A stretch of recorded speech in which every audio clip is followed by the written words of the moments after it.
एक साथ मिलकर खाना बनाने वाली बहुएं। ठंड का वक्त था, सभी अपने अपने घरों में काम में व्यस्त थे। तभी बाहर गली में सुबह के समय बर्तन की खटपट की आवाजें और अचानक तेज बहस शुरू हो जाती है। सारी घर का काम मैं क्यों करूं? मैंने ठेका थोड़ी ले रखा है पूरे घर के काम करने का। तो मैं भी अकेले क्यों करूं? पूरा दिन मैं ही रसोई में खड़ी रहती हूँ। तुमसे तो एक साथ खाना भी नहीं बनवाया जाता, पूरे दिन बस बिस्तर में पड़ी रहती हो। पड़ोस की औरतें खिड़कियों से झांकने लगती हैं। सास सोफे पर बैठी सिर पकड़कर परेशान हो जाती है। हे भगवान, कब तक तुम दोनों लड़ती रहोगी? दो दो बहुएं हो, मिलकर काम नहीं कर सकती क्या? बिल्कुल, खुद तो आपको कोई काम नहीं करना पड़ता ना, इसलिए हम ही भाषण सुना रही हैं। हाँ, पूरा दिन हम ही किचन में खटती हैं और ऊपर से उल्टा हमको ही गलत बताती हैं। इतने में अंदर से तेज तेज कदमों से नंद बाहर आती है। भाभी, मेरी मम्मी को बीच में मत लाओ, वो हमेशा तुम दोनों का भला ही सोचती हैं। हाँ हाँ, सबको पता है आपकी मम्मी सिर्फ अपनी बेटी की फिक्र करती है, बहुओं की नहीं। और अगर इतनी ही दया आती है तो आकर एक बार रसोई में 2 रोटियां बना के दिखाओ। अब बस एक शब्द और नहीं। जिस दिन मैं किचन में उतर गई ना, तो तुम दोनों को पता चल जाएगा असली मेहनत क्या होती है। दोनों बहू एक दूसरे की तरफ घूरते हुए मुंह फेर कर अलग अलग दिशाओं में चली जाती हैं। अगले दिन पड़ोस की 4-5 औरतें अपने अपने दरवाजे पर चौकियों पर बैठी धूप सेक रही होती हैं। अरे सुधा जी, आज आपकी दोनों बहुओं ने तो सुबह सुबह पूरा मोहल्ला हिला दिया। खुद तो लड़ती हैं, ऊपर से आपकी बेटी रिया को भी बीच में खींच लेती है। सुधा हल्की सी शर्म और गुस्से में सिर पर हाथ रखती है। सच कहूं बहन, मुझे तो अब डर लगने लगा है कि कहीं मेरी तीसरी बहू नेहा भी शादी के बाद वैसे ही न निकल आए। अपने तीनों बेटों की शादी की इतनी खुशी की, पर बहुएं दिन ब दिन मुश्किल बनती ही जा रही हैं। अरे बहन, तुम तो फिर भी खुशकिस्मत हो। मेरे घर में तो 3 बहुएं हैं, लेकिन हाय रे नसीब, एक भी काम की नहीं। बहुएं अब पहले जैसी कहाँ रही। हम तो एक शब्द सुनकर भी चुप हो जाती थी। ये बहुएं तो पलटकर जवाब ही नहीं, पूरे मोहल्ले को तमाशा दिखा देती हैं। हे भगवान, क्या मेरे साथ भी यही होगा? मेरा खुशहाल घर भी बहुओं के कलेश से भर जाएगा। अगली सुबह गली में दूध वाला साइकिल से दूध बांट रहा होता है। अचानक एक घर से चिल्लाने की आवाजें आने लगती हैं। मैंने कहा था ना, सुबह की सब्जी मैं नहीं बनाऊंगी, तुम ही कर लो। और मैं भी कह चुकी हूँ कि रोटी मैं अकेले क्यों बनाऊं, नौकरानी थोड़ी हूँ मैं।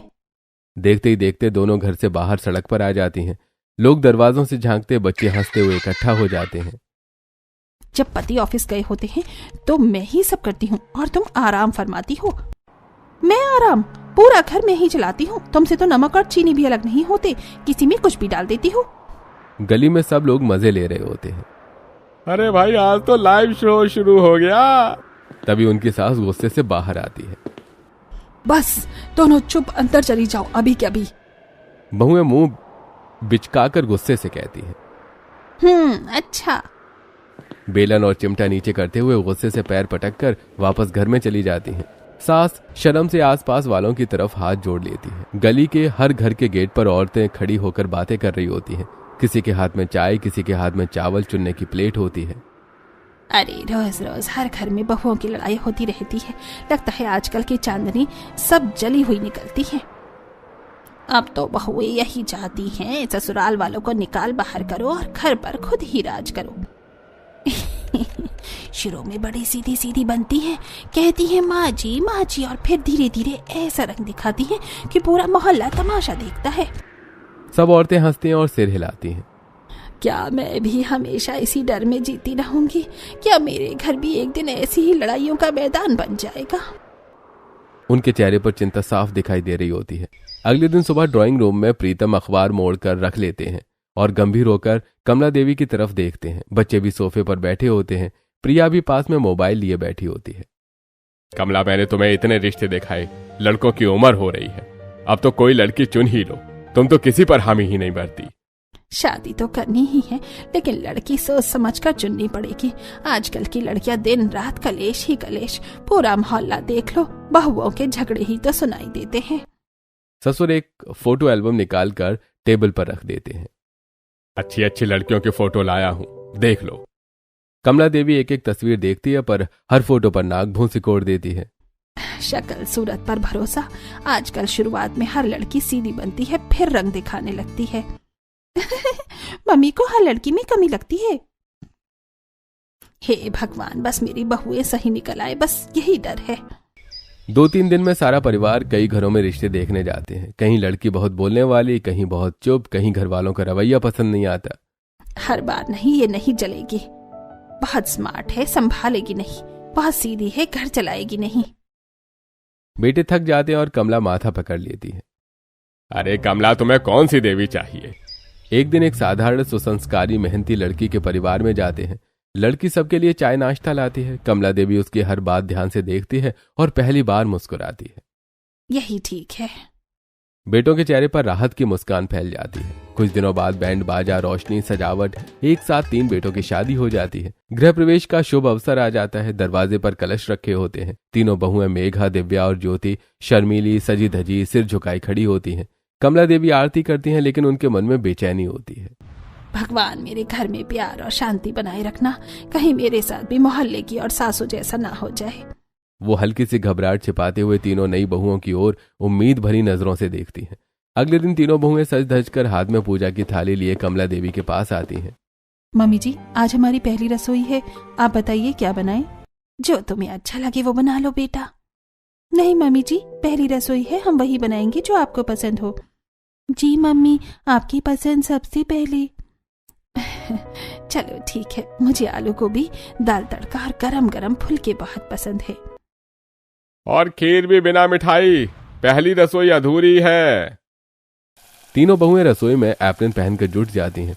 वो काम को आपस में बांट लेती हैं। मेघा सब्जी काटना और सब्जी बनाना, दिव्या दाल और तड़का तैयार करना, ज्योति फुलके और खीर बनाना होता है। सब मिलकर बातें करते हुए काम करती हैं। अगर कहीं नमक ज्यादा हो गया तो पहली रसोई की बदनामी हो जाएगी। मुझ पर छोड़ दो, फुलके तो मेरे दोस्त हैं। तीनों खिलखिलाकर हंसती हैं। खाना पकने की खुशबू घर भर में फैल जाती है। सब लोग डाइनिंग टेबल पर बैठे होते हैं। सास ससुर और तीनों भाई एक एक निवाला चखते हैं। वाह, ऐसा स्वाद तो बरसों बाद मिला। हमारी बहुएं तो कमाल हैं। पहले ही दिन मिलकर काम किया। तीनों बहुएं एक दूसरे की ओर देखकर मुस्कुराती हैं। भाभी, अब रोज ऐसा ही खाना बनाती ना। अगले दिन सुबह रसोई में हल्की हल्की आवाजें होती हैं। तभी कमला देवी ड्राइंग रूम में सोफे पर बैठकर आवाज लगाती हैं। बहू जरा इधर आना, आज पड़ोस की ओर से कुछ मेहमान आ रहे हैं। उनका बहुत मन था कि तुम तीनों से मिले, तो जरा अच्छा सा खाना बनाना। लोगों की भीड़ होगी, संभाल लोगी ना। तीनों बहुएं एक दूसरे की ओर देखती हैं और मुस्कुराकर जवाब देती हैं। मम्मी जी, आप बिल्कुल टेंशन मत लीजिए, हम पर बस सब छोड़ दीजिए। आज तो सारी पड़ोस की आंटी सिर्फ हमारी तारीफ ही करेंगी, देखते जाइए। बस आप आराम कीजिए, हम काम बांट लेते हैं और मिलकर सब संभाल लेंगे। कमला देवी थोड़ी राहत की सांस लेती है, पर दिल में कहीं न कहीं चिंता रहती है। रसोई में तीनों बहू मिल बांट कर काम करती हैं। कोई सब्जियां काट रहा होता है, कोई चूल्हे पर खड़ी है, तो कोई मिठाई सजाने में लगी होती है। तीनों के चेहरे पर उत्साह और खुशियों की चमक दिखती है। बातें, हंसी और काम का बढ़िया मेल दिखता है। जरा नमक देना ना, और ये सब्जी की आंच हल्की कर देना।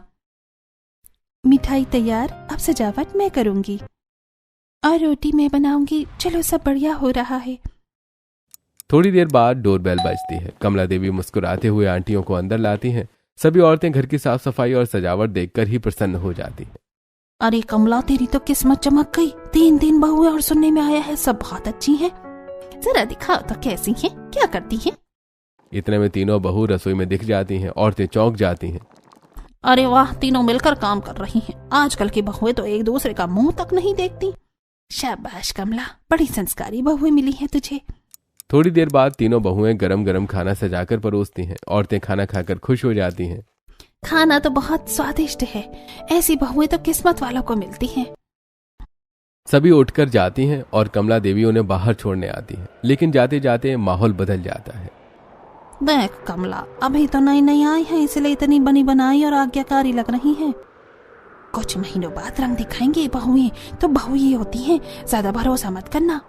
हाँ हाँ, अभी तो शादी पीरियड चल रहा है, बाद में पता चलेगा। और वे हंसती हुई चली जाती हैं। कमला देवी के चेहरे का रंग उतर जाता है। उनकी आंखों में चिंता भर जाती है। हे भगवान, मेरी बहुएं सच में अच्छी ही निकले, मेरे घर का सुख बना रहे। अगली सुबह पूरे घर में हलचल होती है। तीनों बहुएं फिर से एक टीम की तरह काम पर जुटी होती हैं। पहली बहू मेघा झाड़ू पोछा कर रही होती है। दूसरी बहू ज्योति रसोई में बर्तन साफ कर रही होती है। तीसरी बहू दिव्या चाय और नाश्ता तैयार कर रही होती है। मुस्कुराते हुए वो एक दूसरे की मदद कर रही होती हैं। रुको रुको, ये कोना मैं साफ कर देती हूँ, तुम चाय तैयार करो। सब मिलकर करेंगे तभी काम जल्दी खत्म होगा। काम होते ही तीनों एक साथ बैठकर चाय पीती हैं। उनके चेहरे पर अपनापन दिख रहा होता है। कमला देवी दूर से इन्हें देख रही होती हैं। उनकी आंखें चौड़ी रह जाती हैं। ये तीनों तो सच में बहुत समझदार हैं। न झगड़ा न तकरार, ऐसी बहुएं कहाँ मिलती हैं आजकल। शुरुआत में सब अच्छी लगती हैं, बाद में रंग दिखाएंगी। न जाने सच क्या है, क्या सच में ये हमेशा ऐसी ही रहेंगी। अगले दिन तीनों बहुएं हंसते खिलखिलाते घर से बाहर बाजार के लिए निकलती हैं। चलो आज सबके लिए कुछ अच्छा ले आते हैं, घर और भी प्यारा लगेगा। सासू माँ के लिए भी कुछ लेना चाहिए, उन्हें बहुत खुशी होगी। वो सड़क पर साथ साथ चलती हैं, हाथों में सब्जी की टोकरी, चेहरे पर खुशी, और कुछ औरतें दरवाजों पर खिड़कियों से झांकती हैं। इतनी हंसी खुशी तो नाटक ही लग रहा है। लगता है कमला के घर में सब बढ़िया है, इसलिए ऐसे उठ रही है। अरे छोड़ो, कुछ महीने बाद असली रूप देखेगा तब देखेंगे। सब जलन भरी नजरों से फुसफुसाती रहती हैं और बहुएं बिना परवाह किए आगे बढ़ती जाती हैं। अगले दिन सुबह की रसोई में तीनों बहुएं काम बांट रही होती हैं, लेकिन आज माहौल थोड़ा अलग होता है। मैं कल भी बर्तन धो चुकी हूँ, आज कोई और कर ले। तो क्या मैं कम कर रही हूँ? रात का सारा खाना मैंने ही बनाया था। आप दोनों ही अपनी अपनी बातें कर लो, मेरा काम तो जैसे दिखता ही नहीं। तीनों की आवाज धीरे धीरे तेज होने लगती है। रसोई का शांत माहौल तकरार में बदल जाता है। ड्राइंग रूम में कमला देवी और प्रिया बैठी बातें कर रही होती हैं। कमला देवी रसोई में आती आवाजों पर ध्यान देते हुए सिर पकड़ लेती है। देख प्रिया, हो गई शुरुआत। मैंने कहा था ना, बहुएं जैसे बाहर की पड़ोसने हो गई हैं, अब आपस में लड़ना शुरू कर दिया। मम्मी बस थोड़ी सी बहस है, हर घर में हो जाती है, आप इतना नेगेटिव मत सोचिए। तुझे नहीं पता बेटा, आज एक दूसरे से लड़ रही हैं, कल मुझसे और तेरे पापा से लड़ेंगे। धीरे धीरे घर का सुकून खत्म हो जाएगा और हमारा घर भी पड़ोस जैसा बन जाएगा। मम्मी, आपके दिमाग में नेगेटिविटी बहुत ज्यादा भर गई है। अगर आप भाभीियों के बारे में ऐसे ही सोचोगी तो उनकी कोई अच्छाई दिखाई ही नहीं देगी। अच्छाई कहाँ है अच्छाई बेटा, झगड़ा करती हैं, उल्टा जवाब देती हैं, ये सब शुरुआत है। मम्मी वो नहीं है, कभी कभी गलतफहमियां हो ही जाती हैं, आप उन्हें अपनाइए, उनकी अच्छाइयां खुद सामने आ जाएंगी। कमला देवी फिर रसोई की तरफ चिंतित नजरों से देखती हैं। अगले दिन सुबह रसोई में तीनों बहुएं फिर से एक टीम की तरह काम कर रही होती हैं। कोई चपाती सेक रही है, कोई सब्जी पैक कर रही है, कोई नंद, ससुर और पतियों के टिफिन तैयार कर रही है। तीनों के बीच खुशी का माहौल रहता है। देखो, ये सब्जी भी पैक कर दूं ना? हाँ, मैं पराठे डाल देती हूँ। कमला देवी दूर से ये सब देखकर मुस्कुराती हैं। शायद सच में मेरी बहुएं बहुत अच्छी हैं, काम भी मिलकर करती हैं और घर में शांति भी रहती है। उनका मन धीरे धीरे खुश होने लगता है। अगले दिन दोपहर में कमला देवी और उनकी बेटी प्रिया ड्राइंग रूम में बैठी बातें कर रही होती हैं। बहुत दिन हो गए गाजर का हलवा खाए, बड़ा मन कर रहा है। मैं कह दूंगी भाभीियों को बना देंगी। इसी बीच बड़ी बहू मेघा किनारे से ये बात सुन लेती है। वो बिना समय गंवाए बाकी दो बहुओं को बताती है। चलो मम्मी जी के लिए गाजर का हलवा बनाते हैं, उनका मूड भी अच्छा हो जाएगा। बिल्कुल, अभी बनाती हैं। तीनों काम बांट लेती हैं। मेघा गाजर छीलती है, दिव्या गाजर कद्दूकस करती है और ज्योति मावा और घी में हलवा भूनती है। रसोई में मीठी खुशबू फैलने लगती है। तीनों की मेहनत और प्यार मिलकर एक शानदार स्वाद बन जाता है। तीनों बहुएं ट्रे लेकर आती हैं। अरे वाह भाभी, मम्मी ने कल ही कहा था और आज ही हलवा भी बन गया। कमला देवी के एक चम्मच खाती है और चेहरे पर खुशी की चमक आ जाती है। अच्छा ही बना है। प्रिया गर्व से मुस्कुराती है। बहुएं भी थोड़ा शर्मा जाती हैं। अभी तक तो सब ठीक है, आगे देखना क्या होता है। कमला के चेहरे पर हल्की चिंता और दिल से उम्मीद होती है। अगले दिन दोपहर का समय, तीनों बहुएं रसोई का काम निपटाकर सोफे पर बैठी आराम कर रही होती हैं। चाय के कप हाथों में होते हैं। मामी जी का रवैया हमारे साथ बिल्कुल ठीक नहीं है। पता नहीं क्यों वो ठीक से बात ही नहीं करती। ऐसे लगता है जैसे हम पर भरोसा ही नहीं है। अरे थोड़ा टाइम लगता है ना खुलने में, अभी हम नहीं हैं घर में, उनके लिए भी ये सब नया है। हाँ, कोई बात नहीं, धीरे धीरे देखना वो हमसे अच्छे से बात करने लगेंगी। हम बस अपना प्यार और सम्मान बनाए रखें। शायद आप दोनों सही कह रही हो, हमारा फर्ज है कि हम सासू माँ का दिल जीतें। अगले दिन सुबह तीनों बहुएं फुसफुसाते हुए प्रिया के लिए सरप्राइज की प्लानिंग करती हैं। आज प्रिया का जन्मदिन है, कुछ खास करना चाहिए। हाँ, पड़ोस की सभी आंटी को भी बुलाते हैं। हाँ, खाना भी हम तीनों मिलकर बनाएंगे, बस काम बांट लेते हैं। वे रंग बिरंगी सजावट, गुब्बारे, केक सब तैयार कर देती हैं। घर पूरी तरह पार्टी के माहौल में बदल जाता है। फिर शाम को पूरे मोहल्ले की औरतें आ चुकी होती हैं। प्रिया की आंखें खुशी से नम हो जाती हैं। इतनी खूबसूरत तैयारी, थैंक यू भाभी। आप हमारी प्यारी ननंद हैं, आपका दिन हम कैसे भूल सकते हैं। माहौल हंसी खुशी से भर जाता है। डेकोरेशन चमक रही होती है, सब खुश होते हैं। सभी मेहमान खाना खा रहे होते हैं। तीनों बहुएं मिलकर सर्व कर रही होती हैं। उन्हें देखकर पड़ोस की औरतों के अंदर आग जल उठती है। देखो कैसे तीनों मिलजुल कर काम कर रही हैं। कमला देवी की किस्मत तो देखो, हमारे घर में होती तो अभी तक हाथापाई हो चुकी होती। मेरी बहुएं सच में बहुत अच्छी हैं, घर भी संभालती हैं और रिश्ते भी। अरे बहन, मेरी बहू भी पहले ऐसी ही मेरी बेटी और मेरा जन्मदिन मनाती थी, फिर एक दिन अचानक बदले हुए रंग दिखा दिए, अब तो पूछती तक नहीं। उनके शब्दों में जलन और कड़वाहट साफ दिखती है। कमला देवी के चेहरे पर फिर एक पल की चिंता दौड़ जाती है। बस भगवान करे मेरे घर में ऐसा कुछ ना हो। अगले दिन सुबह गली में पड़ोस की कई बहुएं खड़ी होकर बातों में लगी होती हैं। उनके साथ कमला देवी की तीनों बहुएं भी खड़ी होकर हंसी मजाक कर रही होती हैं। इसी दौरान अचानक पास वाली दो बहुएं आपस में झगड़ना शुरू कर देती हैं। आवाज ऊंची हो जाती है, सबके घरों तक पहुंचती है। तू हर बात में टांग क्यों उड़ा देती है? मेरी मर्जी, तू कौन होती है समझाने वाली?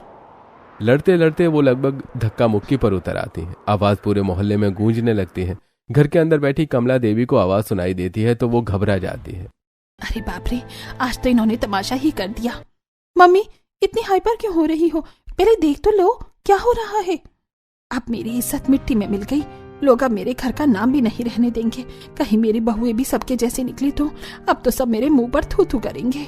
वो सिर पर हाथ रखकर लगभग रोने लगती हैं। आखिरकार वो हिम्मत करके बाहर देखने जाती हैं। दरवाजा खोलते ही सामने सब दिख जाता है। सामने वाली शकुंतला की बहुएं लड़ रही होती हैं और कमला की तीनों बहुएं तो एक कोने में चुपचाप खड़ी होती हैं। कमला देवी एक लंबी राहत की सांस छोड़ती है। अच्छा, ये लड़ रही हैं।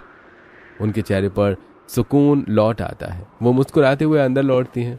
अगले दिन सुबह सुबह ही मोहल्ले की औरतें गली के कोने में खड़ी होकर बातें कर रही होती हैं। अरे भाभी, हमारे मोहल्ले में जितनी भी नई नई बहुएं आई है ना, सबकी सब हाथ पैर टूटी पड़ी रहती हैं। किसी को तो चाय बनाना तक ढंग से नहीं आता। हाँ भाई, और इस कमला की किस्मत देखो, एक नहीं पूरी 3 बहुएं, ऊपर से तीनों काम में इतनी तेज जैसे कोई मशीन हो। सुबह सुबह सबके घर पर उनकी चर्चा होती है। सच कह रही हो, मुझे तो अब इनसे जलन होने लगी है। मेरे घर की बहू तो 2 रोटियां सेकने में भी पसीना पसीना हो जाती है, और इसे देखो तीनों बहुएं पहने लगती हैं, साथ हंसती हैं, साथ काम करती हैं, और ऊपर से कभी किसी को जवाब भी नहीं देती। जितनी सीधी बहुएं उतनी ही कमला भाभी की किस्मत चमक गई। दूसरी तरफ कमला की तीनों बहुएं घर के बाहर पौधों में पानी डाल रही होती हैं। वो उन औरतों की बातें सुन लेती है और एक दूसरे की तरफ देखकर हल्की मुस्कान दे देती है। देखा दीदी, हमारी तारीफ हो रही है। हाँ, मगर जलन भी लगता है, हमने धमाल मचा रखा है। अरे हमारी क्या तारीफ, ये तो हमारी मम्मी जी के संस्कार हैं। तभी तो मोहल्ले में हम सबकी मिसाल दी जाती है।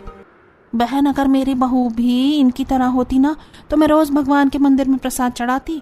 हाँ भाभी, पर कमला का नसीब है, सबको ऐसा सुख कहाँ मिलता है। तीनों बहुएं ये सुनकर बस मुस्कुराती रहती हैं। अगले दिन सुबह रसोई में तीनों बहुएं मिलकर घर का काम कर रही होती हैं। मेघा सब्जियां काटती है, दिव्या दाल का तड़का लगाती है, ज्योति रोटियां बेल रही होती है। वो बीच बीच में हंसी मजाक भी कर रही होती हैं। काम बांटकर पूरे घर की जिम्मेदारी संभाल रही होती हैं। कमला देवी रसोई के दरवाजे से झांक रही होती हैं। आंखों में चिंता और मन में शक दिखता है। ये सब कुछ तो बहुत अच्छा कर रही हैं, लेकिन अब सोचो कहीं ये सब दिखावा तो नहीं। कल को कोई गलती करेगी, झगड़ा करेगी, फिर मेरा घर, मेरा नाम सबके सामने सब मुंह पर थूक देगी। हाय भगवान, अभी तो ये सब ठीक कर रही हैं, लेकिन पता नहीं ये अच्छा है या बुरा समय है। प्रिया पास आती है और माँ के पास बैठती है। मम्मी, क्यों इतनी चिंता कर रही हो? देखो तो ये सब बहुएं सच में मिलकर काम कर रही हैं। आपको क्यों लगता है कि वो कुछ गलत करेंगी? लेकिन बेटा, अभी तक सब ठीक है, आगे क्या होगा कोई नहीं जानता। अब की नई बहुएं, उनकी सच्चाई पता नहीं। मम्मी, अगर आप हमेशा नेगेटिव सोचोगी तो आप उनकी अच्छाई देख ही नहीं पाएंगी। आज ही तीनों मिलकर काम कर रही हैं, कल भी ऐसे ही करेंगी। आप बस उनका साथ दें, प्यार दें, सब अच्छा होगा। कमला देवी एक लंबी सांस लेती हैं, रसोई की ओर देखती हैं। तीनों बहुएं हंसते खिलखिलाते काम कर रही होती हैं। शायद प्रिया सही कह रही है। अब देखना ये मेरी बहुएं सच में कितनी अच्छी हैं। शाम के समय कमला देवी चिंतित चेहरा लिए हॉल में बैठी होती हैं। तभी प्रीतम जी और तीनों बेटे घर आते हैं। चेहरे पर तनाव, आंखों में थकान साफ दिखती है। कहाँ रह गए थे सब? ऑफिस के टाइम से इतना लेट क्या हुआ, और क्यों सबके चेहरे उतरे हुए हैं? कोई भी जवाब नहीं देता। तीनों बेटे चुप होते हैं, नजरें झुकाए खड़े होते हैं। कमला, बहुत बड़ा झटका लगा है। हमारी कंपनी से पेमेंट आने वाले थे, वो अटक गए हैं, पता नहीं कब मिलेंगे। क्या मतलब? और बच्चों की नौकरी सब ठीक है ना? मम्मी, हमारी नौकरियां भी चली गई हैं। कमला देवी के पैरों तले जमीन खिसक जाती है, आंखों में डर दिखने लगता है। हे भगवान, अब क्या होगा? तीनों की नौकरी चली गई और ऊपर से पैसे भी अटक गए। अब हम घर कैसे चलाएंगे, क्या खाएंगे? मैं तो मर ही गई। प्रिया पानी लाती है और माँ को संभालती है। ससुर बेटों की ओर देखते हैं। बेटा, हिम्मत रखना, सब ठीक होगा, बस थोड़ा समय लगेगा। लेकिन बहुओं को ये बात मत बताना। अगर उन्हें पता चल गया तो बस इस घर में तूफान आ जाएगा। आजकल की बहुएं पैसे देकर ही प्यार करती हैं, कहीं मायके न चली जाए। मम्मी, ऐसे क्यों सोचती हो? वो तीनों ऐसी नहीं है। ये मेरा फैसला है, बहुओं को कुछ मत बताना। अगली सुबह तीनों बहुएं रसोई में साथ काम कर रही होती हैं, लेकिन घर का माहौल तनाव से भरा होता है। आज सभी इतनी परेशान क्यों लग रही हैं? हाँ, कल रात से ना तो ठीक से ये बात कर रही है और ना ही खाना खाया ठीक से। शायद ऑफिस में कोई दिक्कत है। चलो ऐसा करते हैं, चाय बनाकर ले चलते हैं, आराम से बैठकर बात करेंगे। वो चाय लेकर हॉल की ओर बढ़ती हैं। ज्योति दरवाजे के पास पहुंचती है। कमला देवी और सभी बातचीत कर रहे होते हैं कि उनकी आवाज साफ सुनाई देती है। अगर बहुओं को पता चल गया ना कि घर में खाना खरीदने तक के पैसे नहीं हैं, तो वो घर सिर पर उठा लेंगी। आजकल की बहुएं बुरे वक्त में साथ नहीं देती। कल को बैग उठाएंगी और मायके चली जाएंगी। ज्योति सुनते ही गुस्से से भर जाती है। उसका दिल टूट जाता है, आंखों में आंसू भर आते हैं। हम इतने दिनों से इस घर को अपना समझती रही और ये हमें क्या समझती है? कलेश करने वाली स्वार्थी बेदिल होती है। ज्योति बिना आवाज किए वापस रसोई में लौट जाती है। दूसरी दोनों बहुओं को भी सारा सच बता देती है। अब तीनों के चेहरे पर अपमान और गुस्सा साफ दिखाई देता है। इतना सब करने के बाद भी हमारी नीयत पर शक? किस लिए इतना सोचा? हम रोज मिलकर घर संभालते हैं, फिर भी हमें बाहर ही समझती है। तीनों चाय वहीं रख देती हैं और कमरे में चली जाती हैं। थोड़ी देर बाद सास, ससुर, नंद और बेटे नीचे आते हैं। तीनों बहुएं उनके सामने खड़ी होती हैं। चेहरे पर आंसू और गुस्सा दोनों दिखते हैं। क्या आप हमें अपनी बहुएं नहीं समझती? हमारे लिए आपका भरोसा कहीं है भी? ये क्या बोल रही हो बहू? मैंने क्या कर दिया? मम्मी जी, इतनी बड़ी समस्या घर में है और आपको ये बताने में शर्म आई क्योंकि आपको लगता है कि हम बुरे समय में साथ नहीं देंगे। हमने इस घर को खुद का घर माना है और आप हमें पड़ोस की बाकी बहुएं जैसा समझती हैं। कलेश करने वाली औरतें जैसी बातें करती हैं वैसी। प्रीतम आगे आते हैं और बहू को प्यार से समझाने की कोशिश करते हैं। बेटा, मैं तो तुम्हें बताना चाहता था, लेकिन तुम्हारी सास ने डर के कारण मना किया। कमला देवी को अपनी गलती समझ में आने लगती है और आंखें भर आती हैं। बहुआ, मुझे माफ कर दो। मुझे डर था कि तुम हमारा साथ छोड़ दोगी। जब परिवार पर मुसीबत आती है तो बहुएं ही सबसे पहले ढाल बनकर खड़ी होती है। मम्मी जी, अगर बहुएं घर उजाड़ सकती हैं तो घर बचा भी सकती हैं। आपने हमें गलत समझा, ये बात हमें बहुत बुरी लगी। पापा जी, आपको जमीन बेचने की जरूरत नहीं पड़ेगी। मेरे पास कुछ एफडी है, मैं दे दूंगी। और मेरे पास भी कुछ सेविंग्स है, हम सब मिलकर समय निकाल लेंगे। हम नौकरी भी ढूंढेंगे, घर घर जाकर खाना बनाने का टिफिन सर्विस शुरू करेंगे। थोड़ा थोड़ा पैसा आएगा, लेकिन हमारा आत्मविश्वास भी बढ़ेगा। अरे तुम तीनों सच में बहुत खास हो। मम्मी, मैंने कहा था ना, मेरी भाभियां बहुत अच्छी हैं। कमला देवी तीनों बहुओं को अपने पास बुलाती हैं। आंखें भर आती हैं। कमला देवी गर्व से सिर उठा लेती हैं। अब उनकी बहुएं उनकी शान बन चुकी होती हैं। शायद मेरी ही सोच गलत थी। तुम तीनों मेरी शान हो। पड़ोस की औरतों ने मुझे भड़काया, मैंने तुम तीनों को गलत समझा, पर तुम सब ने मेरे घर को टूटने से बचा लिया। हम इस घर का हिस्सा हैं मम्मी जी, आपकी बेटियां। कमला देवी रोते हुए तीनों बहुओं को गले लगाती हैं। अगले दिन पड़ोस की औरतें फुसफुसाते हुए बात कर रही होती हैं। देखो कमला को कैसी बहुएं मिली हैं उसे। हमारी बहुएं तो बस झगड़ा करती हैं और ये देखो घर भी बचाया और नाम भी बढ़ा दिया। मेरी बहू बहुत अच्छी है और मुझे इस बात पर बहुत गर्व है। अब उनकी बहुएं उनकी शान बन चुकी होती हैं।